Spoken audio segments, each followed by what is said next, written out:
form of subordination. And at that point, as I'm sure you know, Stevens began vigorously pushing Congress to impeach Johnson and remove him from office, an effort that came within reach of success.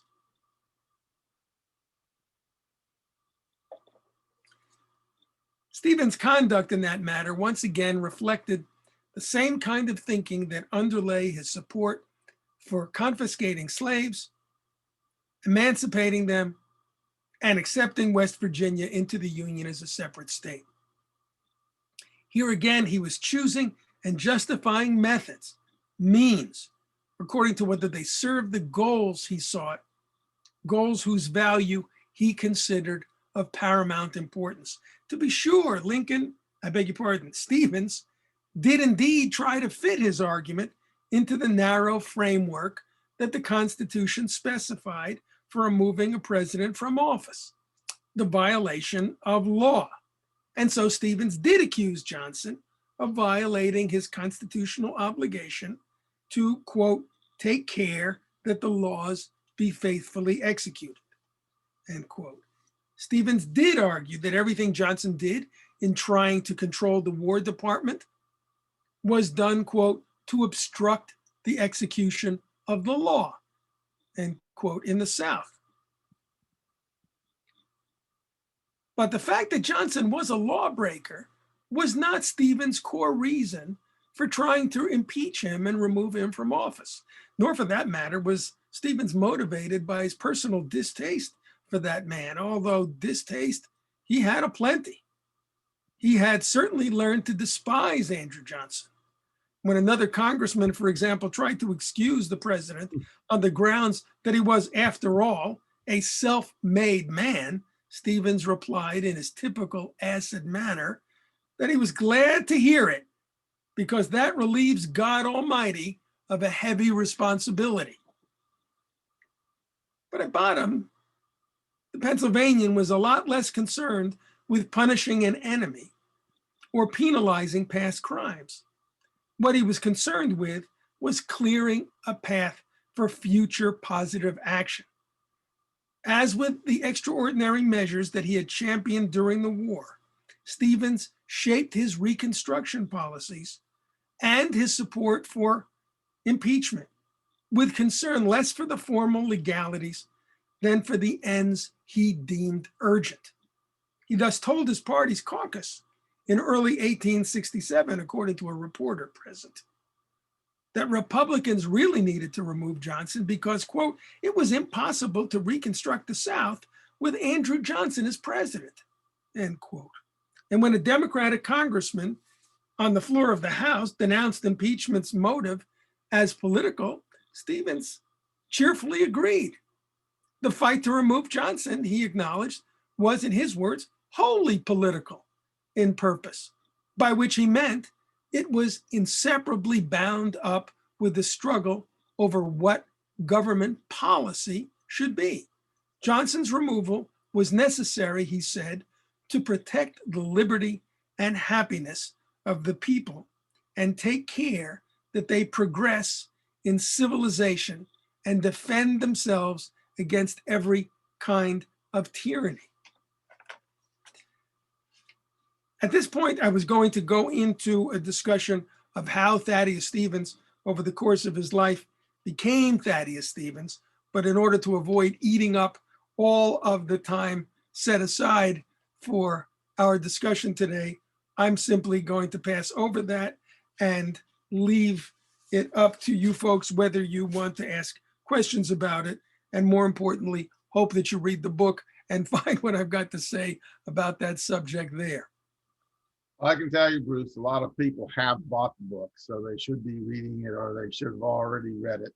And, excellent. And actually, I would urge everybody to go out and buy a couple extra copies to give out as gifts, so as to boost the sales as much as possible. Let me just, Ross, let me just close with a few final words. Sure. I think this is a good time, an especially good time, to remember Thaddeus Stevens, to remember his world and what he helped to accomplish in his world and what he tried to accomplish, even though without success as well. So many of the issues central to his story are back before us today. Numerous state and local governments are targeting the voting rights of national minorities. The Supreme Court has aided efforts like that by invalidating key sections of the 1965 Voting Rights Act.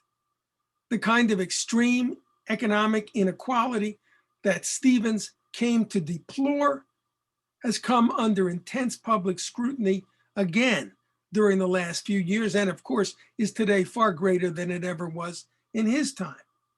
Even as powerful voices, political and media outlets still work very hard to denounce and dismantle even our threadbare social safety net and try again to blame poverty upon the poor.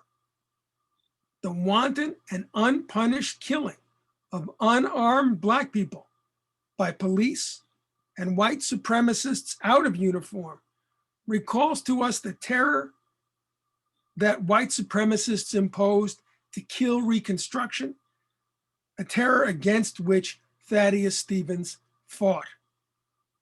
Maybe in reacquainting ourselves with the things that someone like Stevens fought for and worked so hard to accomplish in his time, we can gain some inspiration and confidence for fighting for at least some of the things that need to be done in our own time.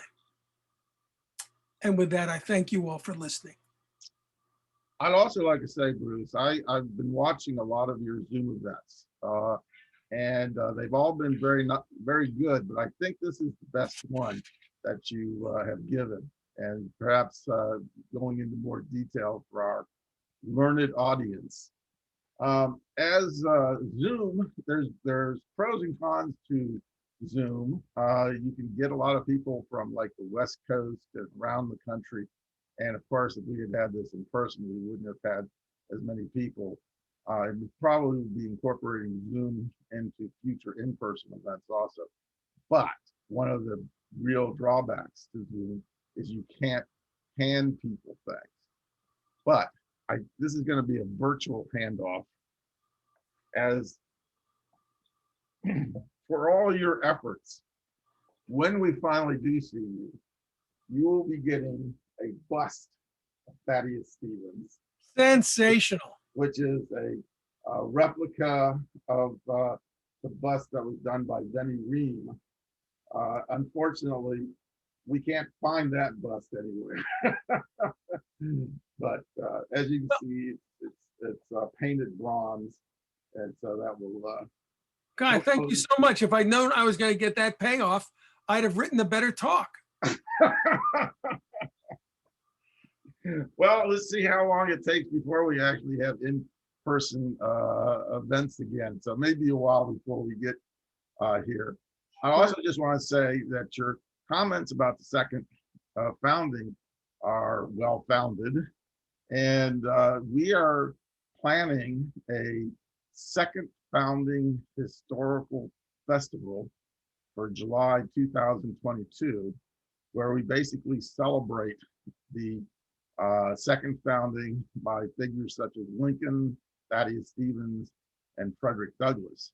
And we're planning on holding it in the first block of Stevens Street in Gettysburg, which is also next to the McPherson House, the residence of Edward McPherson, who was also, as the clerk of the House, was instrumental in the, I would say, the first day of the first founding, which was when they barred ex-Confederates from coming into Congress.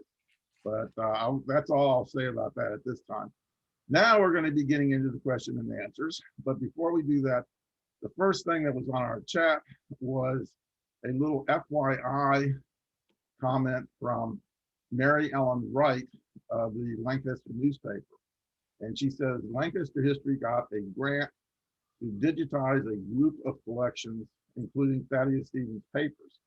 We had a short story in the Lancaster newspaper this morning, and it'll be online tomorrow morning. So people might be interested in that.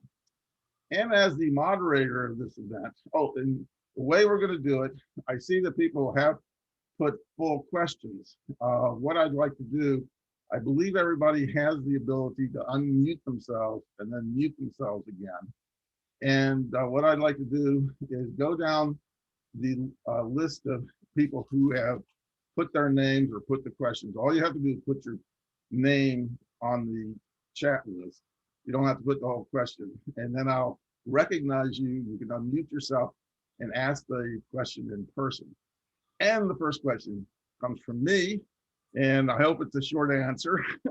And it involves Thaddeus's name. Now, the common knowledge was that he was named after Thaddeus Stevens, which has always seemed to me that that meant that his family was rather politically minded, since they were naming it after the Polish officer who was involved in the American Revolution. It also occurs to me that they might have, being rather religious, have named him after the Apostle Thaddeus, also known as Jude, who was the saint of lost causes. Is there definitive proof that he was named after Thaddeus Stevens? Okay, I will try to follow your guidance and keep the answer short. Like many things in Thaddeus Stevens' life, there is little documentation. There's little clear documentation. We have, I think, a grand total of one letter that his mother wrote, maybe more than one. Some things that other relatives wrote. Thaddeus Stevens' own handwriting, you probably know, is virtually illegible. Yes. And there's no diary, at least that I've seen. So I'm basing myself on what seems to be uncontested claims by all those who have written about him in the past.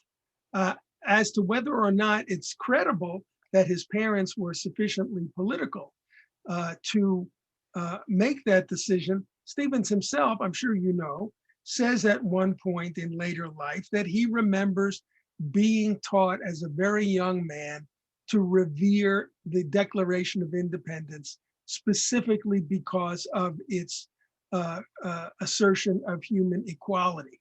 And that suggested to me that that was a pretty politicized family, and so does his mother's subsequent support for his other political conduct. So while I can't point to a document that says, sure enough, it's Kosciuszko and not the saint that he was named after, I think that's a dependable claim. Okay. Well, the first question we have is from Bob Hosper. And can you unmute yourself, Bob, and ask the question directly? My question has to do with Mr. Stevens and Frederick Douglass. David Blight's biography from a couple of years ago tells us that Frederick Douglass never developed strong ties with Stevens, and he seems to be saying that there's nothing in the Douglass papers indicating any correspondence with Stevens. Was there anything found in the Stevens papers that indicates any ties between the two? No. I have not seen any letters between the two of them. I also saw, as you did, Blight's book, and he's a pretty thorough scholar, to put it mildly. Douglass develops a high regard for Stevens. We know that over the course of the years, but there doesn't seem to be a record of direct collaboration or even contact between them. Okay, thanks. Sure. But from the quote that you had on your first page of your biography, he did have quite an admiration for him as an effective person, perhaps even more effective than the president. That was the first time that I had heard that quote. Do you hear me? Are you talking to me? Yeah, I was talking to you. Yes, I thought, Ross, that I had just said that Douglass had a high regard for Stevens and his accomplishment, and you're certainly right to cite that quotation. Okay. Well, the next person is and I'm going to mess up this name, Yusicki. and I don't have the full last name. Again. All right. Hello. Yes. How do you My pronounce name, your name? yes. Let me see. I can. I'm trying to start. Okay, I'm going to start with video now, so you can see me. All right. Hello. Yes, my name is Gesika Agambila. How do you do? Okay, and what is your All right. question? Thank you very, Bruce, for your great presentation. I am new to this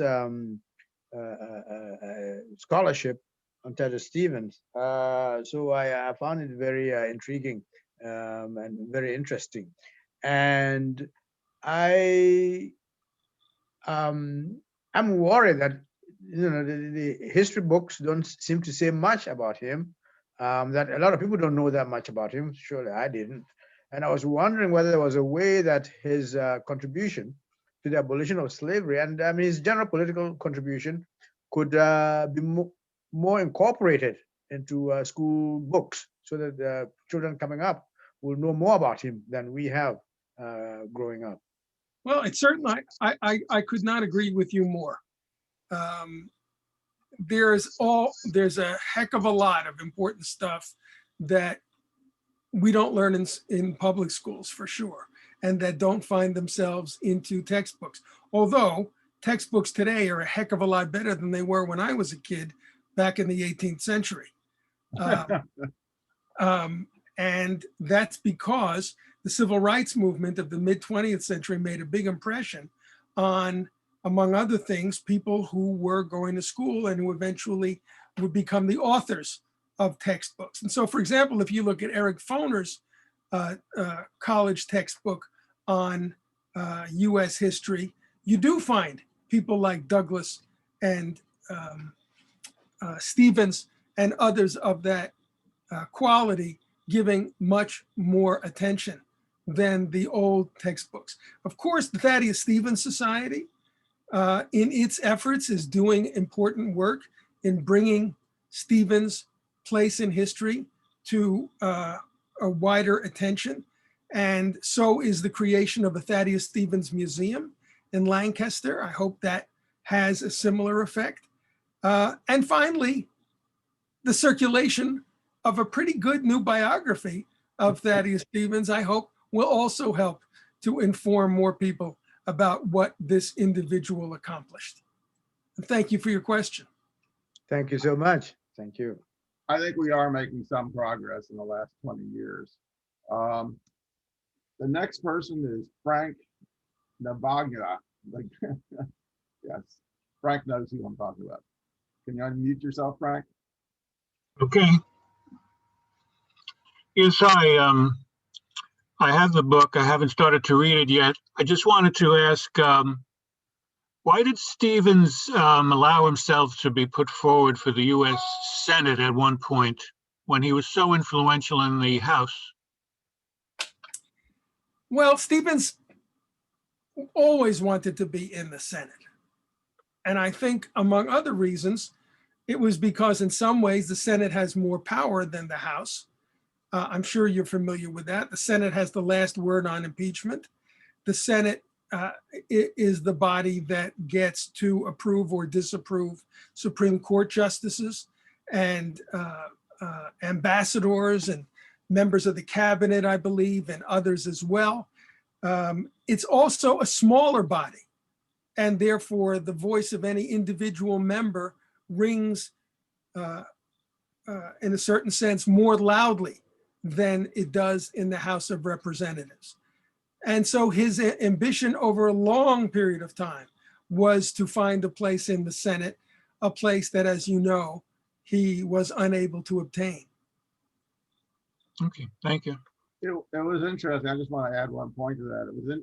It was perplexing to people at the time, as one person said, he was the king of everything he saw, yet he wanted to go to the Senate. So it was. You're right. The Senate has more power, but he had an incredible amount of power in the House. So the next question is from David Kent. You there, David? Well, David, actually wrote out his question. He said, given that Virginia had claimed it no longer was a state in the United States, wouldn't their authority over Western counties that became Western Virginia be irrelevant? Not to mention the Constitution presumably didn't even apply to Virginia anymore.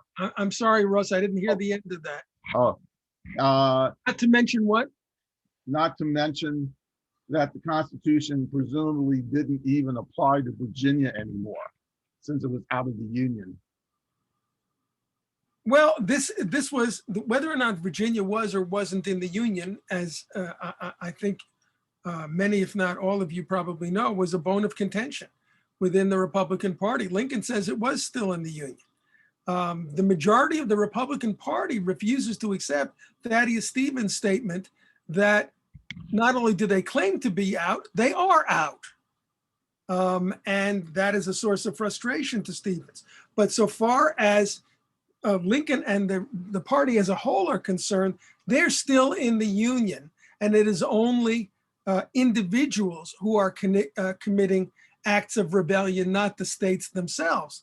And that's why Stevens feels free to say that they're being self-contradictory in saying that what has just taken place, the partition of Virginia, is legitimate under the Constitution. If Virginia is still under the Constitution, then the Constitution applies. And the real legislature of Virginia has not approved this partition. Stevens argues, of course, that we ought to treat them as what they are, enemy aliens, and hold them after the Civil War, not as restored states, but as conquered provinces, as conquered and therefore federal territories, and rule them directly from Washington until such time as we are satisfied that they will afford African Americans and whites who had been loyal to the Union their full rights. Okay, the next question is from Terry Webb. Would you like to unmute yourself, Terry, and ask the question directly?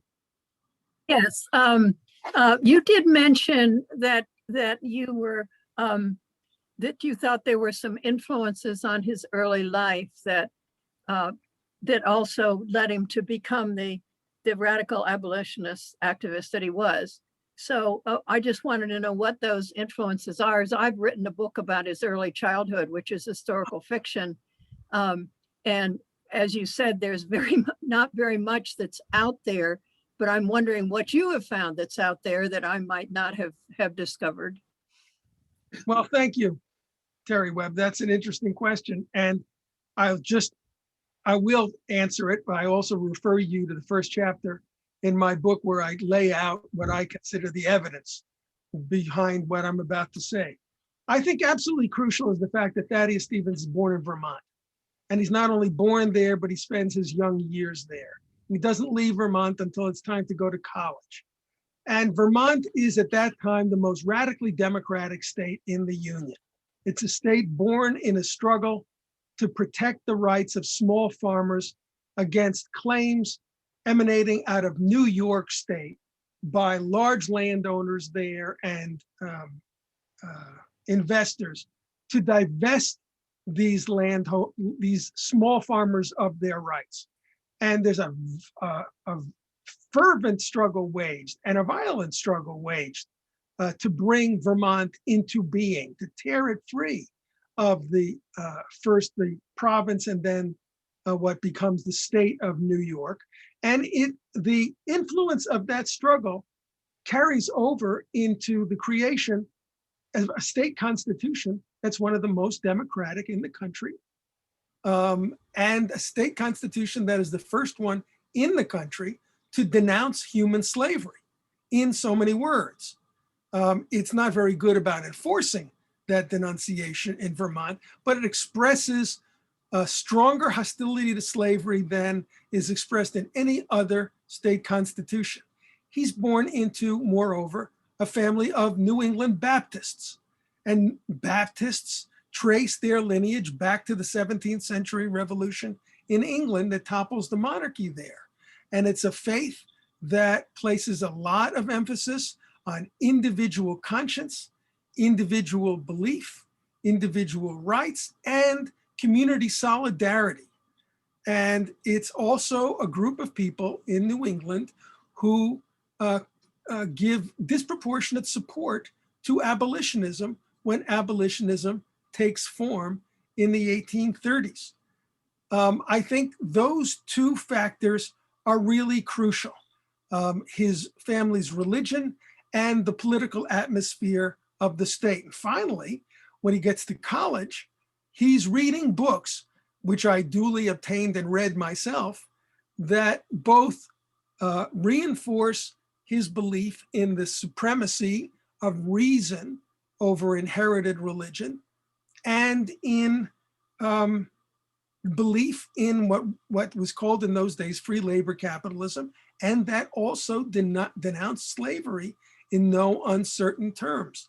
So this is sort of triple whammy, I think, that help us understand why he was at about age 21, 22, 23, who he was.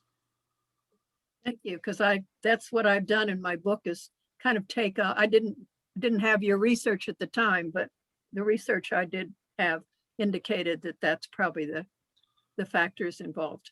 I'll have to get a copy of your book. I could probably provide that for you. Yes, Ross has it. So the next question is from Veronica. Do you want to unmute yourself and ask the question, Veronica? Sure, thank you. First off, Mr. Levine, thank you for the presentation and actually the impassioned closing remarks before you were kind enough to accept some questions from us. Thank you. My question actually fairly piggybacks off of Ms. Webb's recent question, and I'll give you a little bit of background very quickly. I'm an attorney myself. When I read about the Charity Butler case, which I don't believe is included in your book, I kind of was disheartened, right? Our hero Thaddeus represents a slave owner and tries to have, ultimately has charity returned back to slavery as a consequence of his successfulness. In hearing what your argument is that he was quite quick to employ any kind of means as long as he felt it was a justifiable end, that actually disheartens me again, because I was sort of trying to console myself with, well, he was a lawyer, he was representing the laws that were on the books at the time, so be it. But have you ever come across any writings or speeches or anything that ever shed any more light on what that impact of his representation of charity in the Charity Butler case had upon his moral rationale or his advocacy going forward? And basically, can you just shed any light on what you think? I know you said his upbringing was a big influence in your argument, but I'm just curious about a specific instance of the Charity Butler case. Good question. I think the answer is not to be found in any particular document. I think, nor do I think it's simply him abiding by the law, because as an attorney, you know better than I that just because a law is on the books doesn't mean that you as an individual attorney have to accept any individual case based on that law. So he made a conscious choice there. And I think what that reflects in Stevens was a fact that was common among many people who would eventually become radical Republicans, which was that although they opposed slavery from an early date, they did not yet make sure that their professional lives reflected their personal beliefs. They did not bring contradictory aspects of their conduct in line. They did not acknowledge or they did not take seriously the contradiction between those two things. It takes a while for Stevens to finally decide that slavery is the question, and all other aspects of my life and my profession need to be brought into line with that fact. And that doesn't happen until sometime in the 1830s. Another example of that inconsistency is the fact that at an early date, for example, he gives a toast that says, "Our next president, may he not be a slave owner." And then he goes on over the next 10 years or so to endorse the presidential aspirations of some slave owners. He did not yet bring it all together and put this and make consistency on this point essential. And throughout the book, I try to show how difficult that process was, not only in his professional life, but even in his political life. He didn't join the Liberty Party. He didn't join the Free Soil Party. It takes him a while to recognize what will be needed to uproot slavery. Thank you. Okay, okay. Sure. The next question is from Chris Beeler. Can you unmute yourself? Yes, yeah, Byler, thank you. First of all, before my question, I've read other biographies. This was the first, I think, to have the passion that Thaddeus Stevens deserves. So I want to thank you for that. Thank you. Very, very readable, not just to people who are Thaddeus Stevens nerds, like I'm sure many of us are. My question is about the relationship between Thaddeus Stevens and Lancaster County. Obviously, a place can change over a century and a half, but you think of Lancaster, even if it's philosophically pockets of it against slavery, that the acidity of Thaddeus Stevens, that firebrand stuff seems very much at odds with, I'm a lifelong Lancaster, my family's been here forever, I know Lancaster. Those things seem at odds. You address that a little bit in the book. Do you have any insight on how, Lancaster County is very different from Vermont? Thank you. Well, that's certainly true. And that his politics, of course, get him into trouble in Lancaster County a number of times. For example, when he fights as a member of the state legislature and then in the Constitutional Convention of 1836-37 for free public schools. A lot of members of his district don't like that idea at all. Why should I pay taxes to support their kids? And Stevens says, I don't care what you think about this. This is what needs to be done in a decent society. And so he's not sent back to the legislature that year. When he fights against the Compromise of 1850, he's basically sent into the wilderness on the periphery of the Whigs. And he doesn't get the renomination for his House seat in 1852. So all is not peace and quiet back in Lancaster County. Even in his Whig party in the 1850s, there is, as your words would suggest, a very strong conservative wing to the Whig party in that county. And the Whig party is controlled by, more or less controlled by its more conservative wing. I think, I'm just speculating because I haven't found anything firm on this, that his long-term success, electoral success, has more to do with his identification as a consistent and dependable supporter of the needs of commerce and manufacturing, and for that matter, agriculture, that he is pro-business.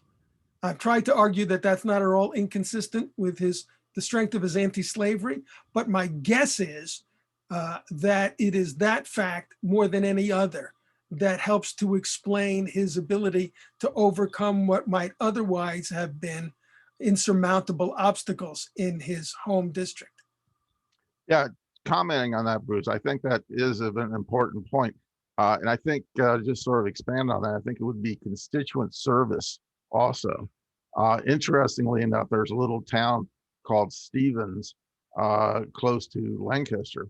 And the reason that they named it Stevens was not because of the father of the 14th Amendment or the father of public education, but it was because he got them a post office. So I think that had a lot to do with his popularity among his constituents. The next question is by Bill Gorski. Can you unmute yourself? I guess maybe he left, or maybe he not. Anyway, he did write it out. And he said, how much political persuasion did Stevens personally put on Lincoln in 1861 and up to September 1862, which was when the Emancipation Proclamation was issued? Well, Lincoln's secretaries say that Stevens is here all the time. Stevens tries very hard to change Lincoln's opinions. And he'd had contact, of course, with Lincoln prior to Lincoln's election. They had been colleagues in the Whig Party. And he's disappointed with Lincoln and is, I think, pretty consistently trying, without evident success, to change Lincoln's mind on many things. I think the effect that the way in which he affects Lincoln is more indirect, by pointing out the logic of the situation in which the Union finds itself and helping to prepare the ground in public opinion for anti-slavery measures. He makes it easier for Lincoln to do the things that he finally does. Next question, I'll just go ahead and ask it since it was written out. It's from Frank Navagna again, and he said, did Stevens have a relationship with or collaborate with Charles Sumner? Well, they collaborated because they both belonged to the Republican caucus in the Congress, and they both often, though not always, supported the same measures. Sometimes, for example, when Stevens saw himself in a situation where the alternatives were limited form of compromise or getting nothing done at all, Stevens was politician enough to say, let's take what we can get and leave improvement to later. On one or more occasions, Sumner said, no, I'm against anything less than what I think is appropriate. So Sumner, on occasion, irritated Stevens, and Stevens expressed his irritation on the House. But on other occasions, they were some of the only people fighting for the same measures. So, for example, Stevens and Sumner were some of the few Republicans fighting for the proposition of dividing the plantations and giving them to the former slaves, both of whom the Republican senators and houses basically ignored. So the practical collaboration was considerable. Okay, the next question is from Angela. Would you like to unmute yourself and ask your question? Angela? Okay, well, she's actually written it out, so I'll just go ahead. I was impressed with Stevens' concern for the fate of white Southern Unionists as well as the former slaves. How did Southern Unionists get written out of history? Their story totally destroys the assumption that the Southern identity cannot be divorced from the glorification. Let's see, hold on.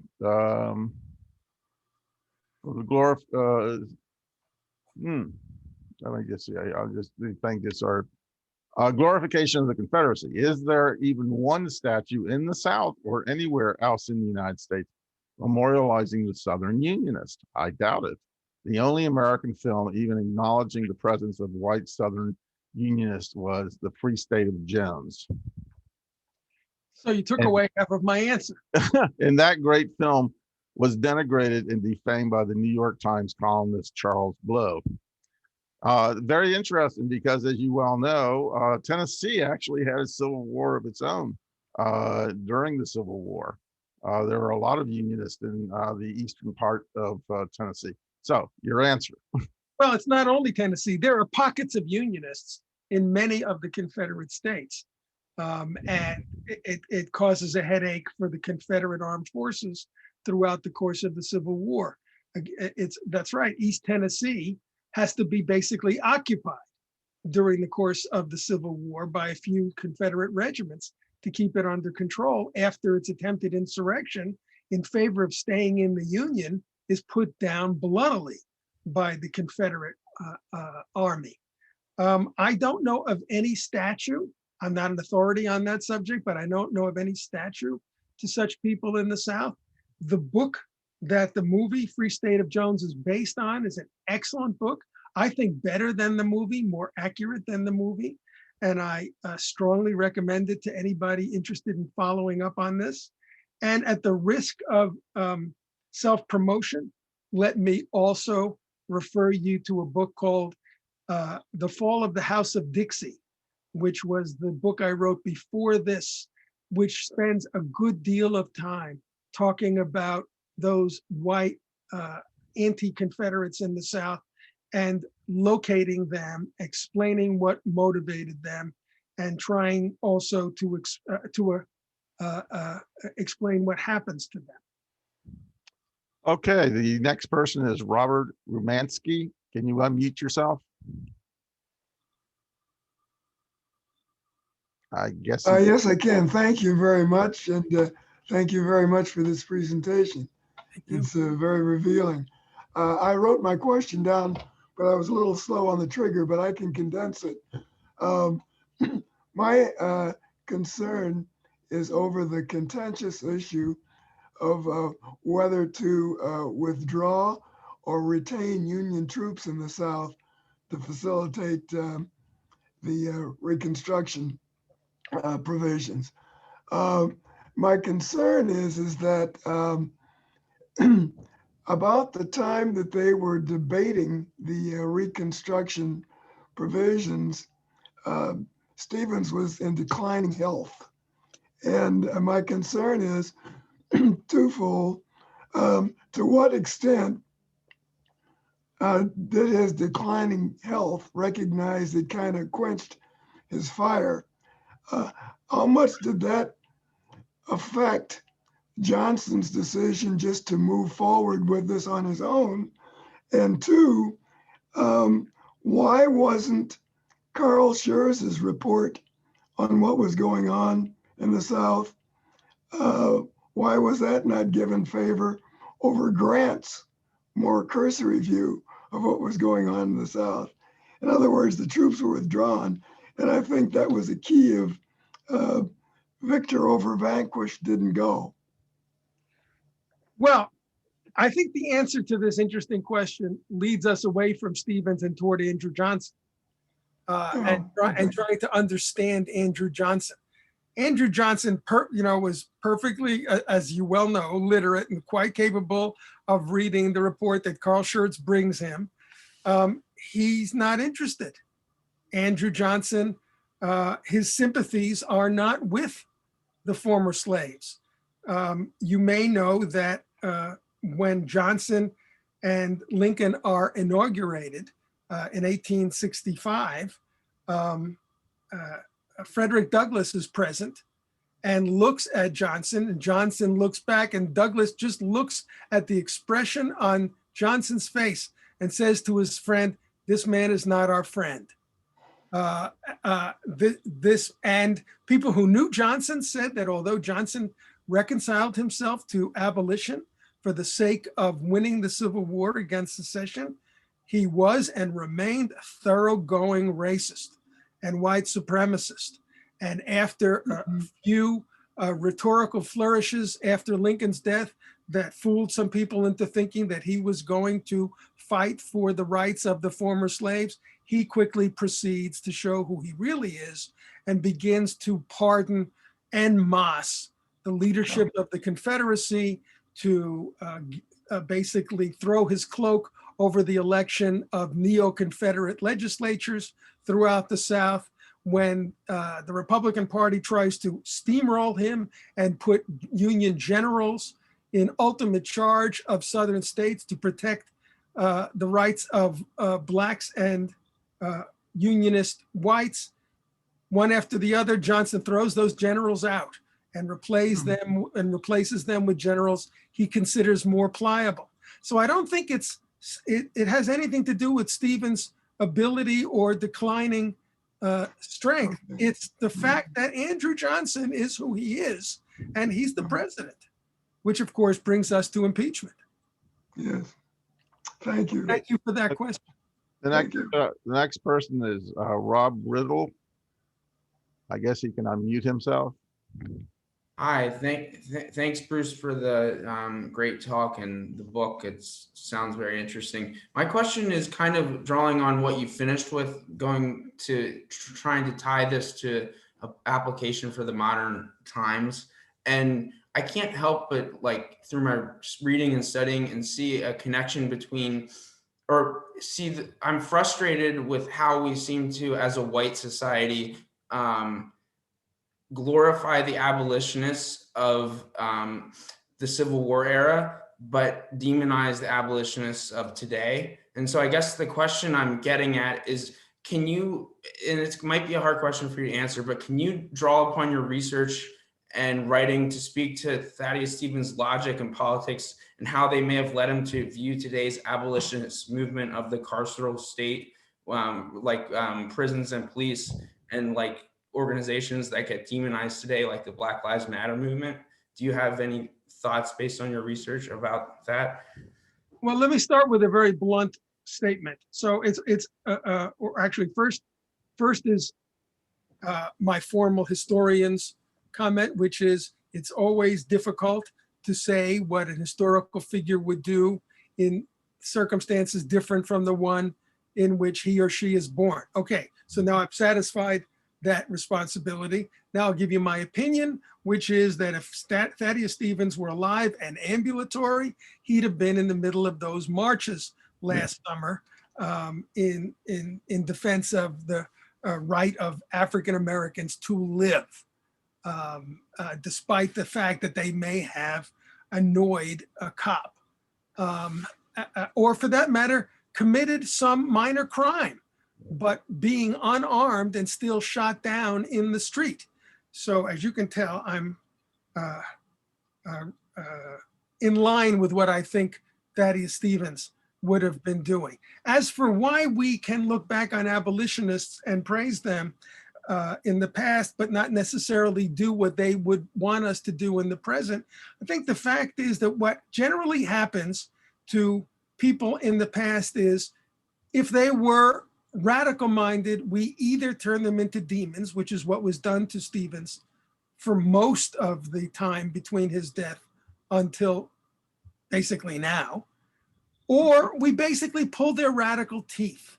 We tame them, we recreate them, we reimagine them as less radical than they were, or we turn our attention away from that and we create an image that fits our own prejudices better, and then we can pay them their due. That's what we did to Martin Luther King.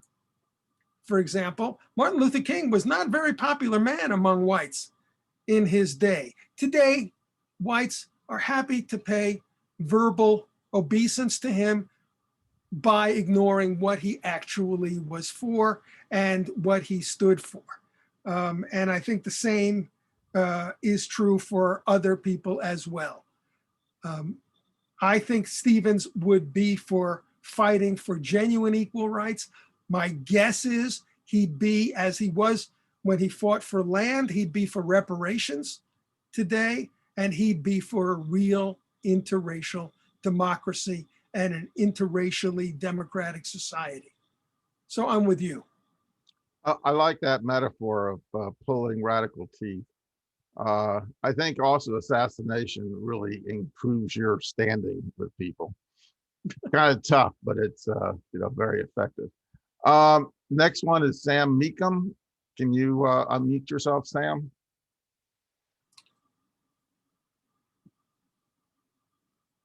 I guess he can't. He wrote out the question.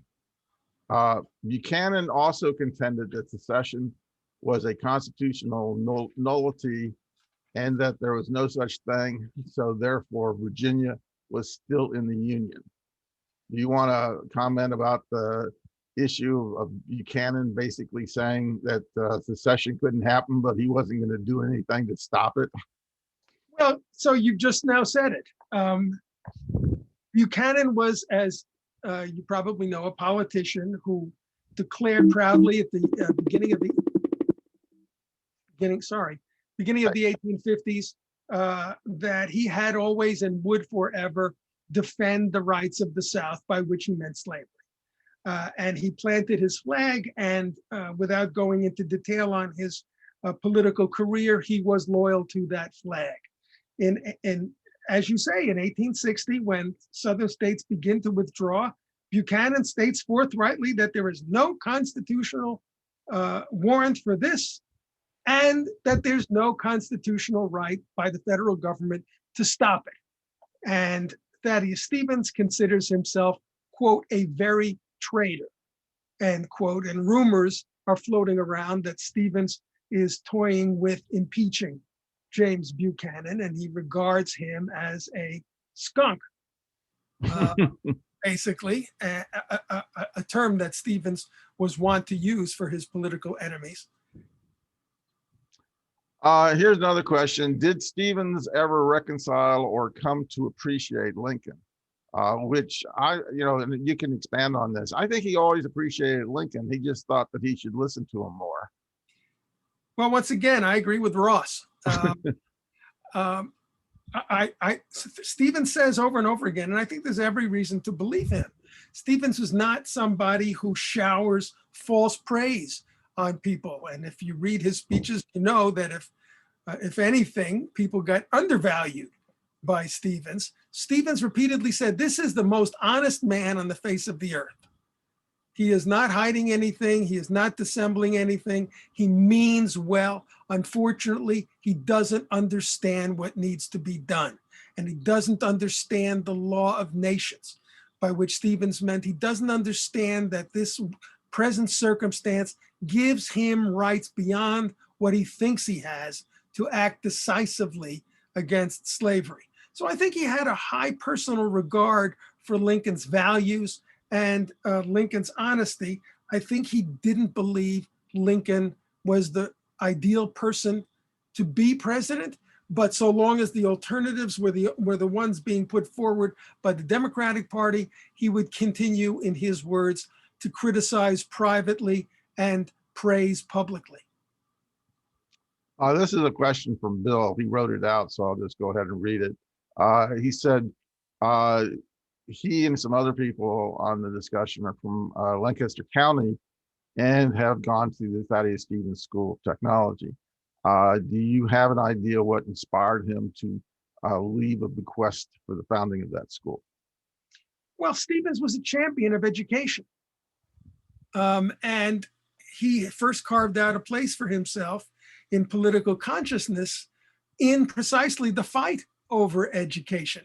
In that case, the fight over public schools. He's somebody who had a high regard for it, believed people had a right to it, and did a great deal throughout the course of his life to see to it that the advantages of education were spread as widely as they could be. And this seems to be the last question, and so I'll just go ahead and let's see, go ahead and read it. What was Stevens' position regarding the rights of women as well as Native Americans? Okay. In the course of his life, and this sort of takes us back to the question of the contradictions in Stevens' political views and conduct at various times. The overall arc of Stevens' intellectual and political development, seems to me, is toward greater democratic rights. And so, for example, at a certain point, Lincoln in Lancaster County comes out publicly in support of the right of women to vote, which is a very small minority position, especially among men in the United States in those days. I believe there's a debate that takes place in Lancaster, and Stevens is one of those arguing for the right of women to vote. Regarding Indians, there is a moment when Stevens in the House confronts a Republican, a member of his own party from the state, I believe. Well, let me back up. I'm confusing two different cases. Stevens at one point faces, before the war, a proposition to increase military power being used against Native Americans in a particular part of the country. And the case for that call to increased military power against Native Americans is basing itself on the claim that these Native Americans are acting violently without justification toward whites. Stevens makes a speech in which he says of the newspaper accounts making those claims, "I wish the Native Americans had newspapers of their own, because if they did, we would undoubtedly be hearing a very different version of these events, because the facts as I know them is most of the violent encounters that occur between whites and Native Americans are initiated by whites, although they are not punished for that.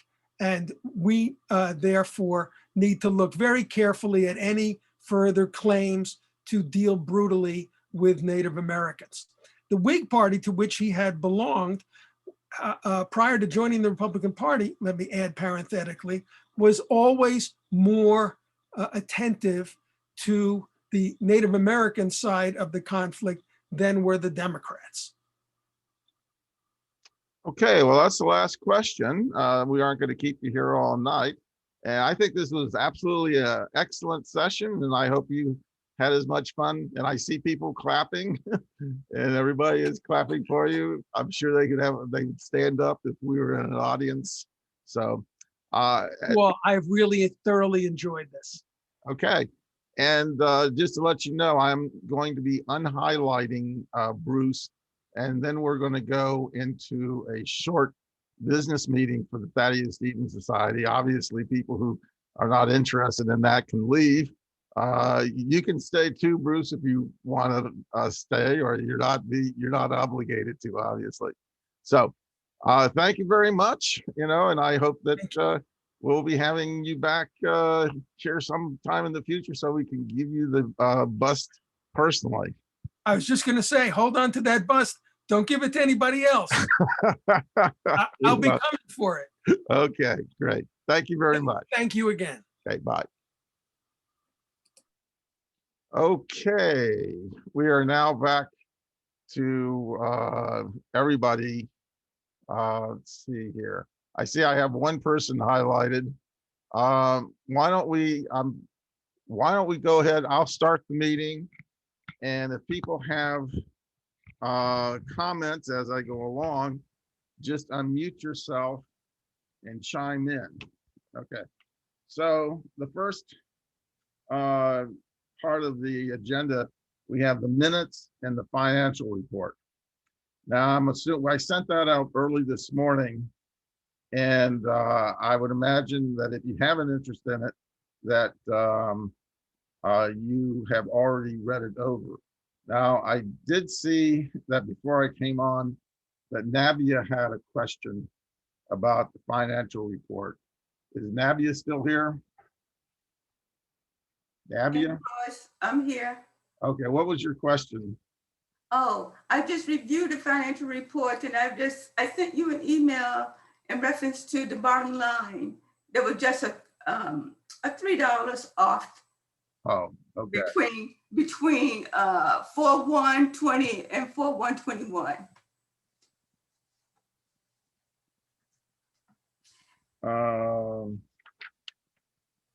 That was what you sent to us by email. Your report itself probably is fine. It's just what you typed and sent to us by email. So you're saying it was $3 off between what two things? Yeah, your bottom line for 4/1/21 shows $3 more than your actual total that you gave. You gave, what was it? Well, I don't have it written down. So you added up three areas? Oh, yeah, and it was $3 off. Yeah, it was $3 off. And I think you meant, well, I don't know. Yeah, I think what I did was I probably left the $3 off the checking. Okay, I'll go back and look at that.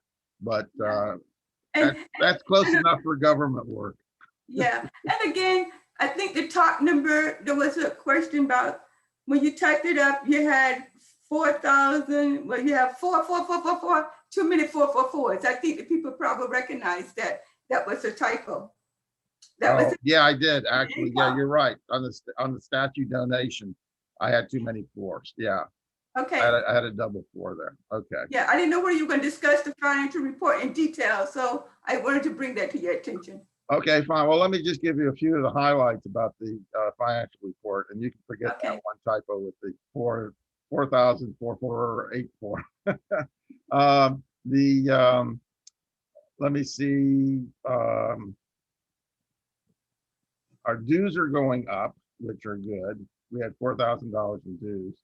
House fund donations were particularly good. We had very good donations for the money that we're going to be providing to the restoration of the Thaddeus Stevens house. We got 2 lifetime memberships, and or actually maybe a few more, a couple. I think got 2 500s, and we got $1,000 lifetime membership. Going down to the donations, as we voted on last meeting on December 4th, we're now giving $1,000 to the cemetery, but that isn't reflected in this particular financial report. It will be reflected in the next financial report. Oh, something just people aren't under, if you go down further in expenses, 1898 prints of Thaddeus Stevens. That's an interesting thing because what that involves are prints that we bought from Lancaster Preservation Trust. And what happened there was like 20 years ago, the Preservation Trust found the plates that were used in a 1898 print of Thaddeus Stevens. And they printed up 1,000 of those. And they have been rather scarce. And so we sort of, we give those out to people who become lifetime members and for other occasions. And so we kind of stockpiled those. So we got like 12 of the, oh, so we got how many? 4 times 6, 24 of them, so that we have those on hand. So are there any other questions about the finances or about the minutes? Okay. So just to make it easier, we'll just under our minutes say that those were accepted by acclamation. Okay. So the next matter on the agenda is the election of officers. Oh, excuse me, Ross. Oh, Valerie, We're go gonna ahead. have a motion and a second to Well, accept I was the just going to have financial? acclamation, but I guess we can go with a second, a motion and a second. Do I have a motion? To Wait, accept Ross, yeah, I would so move, but Ross, this is George. Can you hear me? Sure, I can hear you. What is the correct figure under the statue donations? Is it 4,448.59 or? It's $4,484. Okay. So we just strike the first 4. Yeah, we just strike the first 4. Thank you. I would so move to adopt. Okay, do I have a second? A second. Okay, and this is both for financial and minutes. I'm sorry, who was that seconded? I think it was Nabia. Okay, That's Nabia Little, Little. So the next thing is the election of officers. Now, we only, at our last meeting on December 4th by Zoom, we only had nomination of 3 officers. Me, Valerie. Did we have a vote, Ross? Yeah, we did vote. We actually they had open nominations and there were no other nominations. And what it was voted on, and that's reflected in the minutes of the last thing. It said the following people were nominated as officers. There were no other nominations. The motion to accept the nominations was moved by Don Gallagher and seconded by Don Rhodes. The motion passed unanimously. So we only had those 3 nominations. As such, those are the only 3 people to vote on. And so could I have a motion that Ross Hetrick as president, George Machamp as treasurer, and Valerie Fisher as secretary are accepted as the officers for the next 2 years? Do I have a motion for that? I motion it. Okay, do I have a second? Second. Okay, that's Virgil. How you doing? Nice to see you. So, going on, okay, all in favor, say aye. Aye. Or raise your- Okay, all opposed? Okay.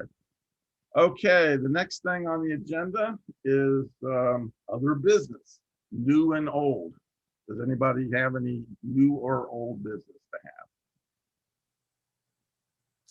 I don't have any old business, Royce, but I just wonder, have you ever considered a vice president, just in case something happens to you? Nothing's gonna happen to me. I don't want anything happening to you, but just in case. We could possibly discuss that if we wanted to redo our constitution. My inclination in coming up with the constitution when we started was to have a spare and lean operation that was easy to work with. So I would like, and I'll be truthful with you, I'm not getting younger. I wish I was. So I would like to groom somebody. A younger person. Yeah.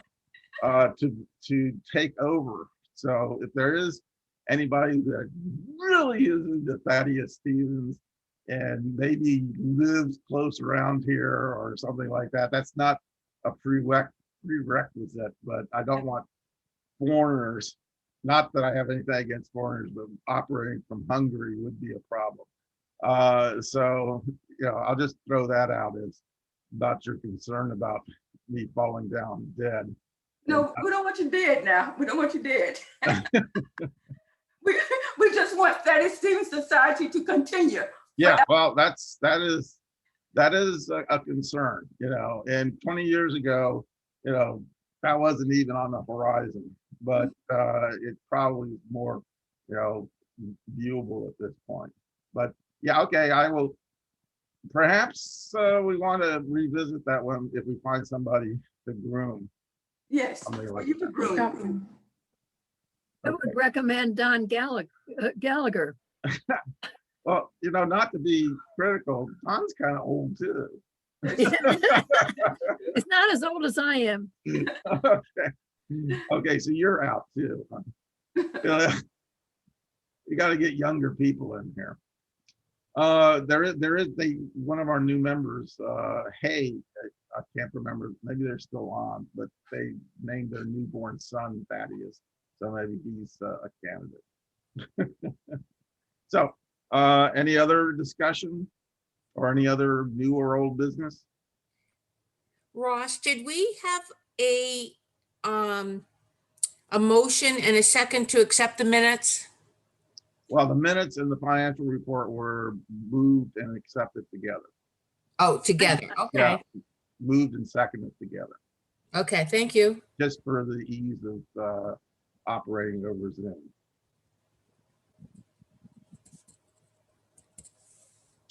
Okay, so if there's no other new or old business, do I have a motion to adjourn?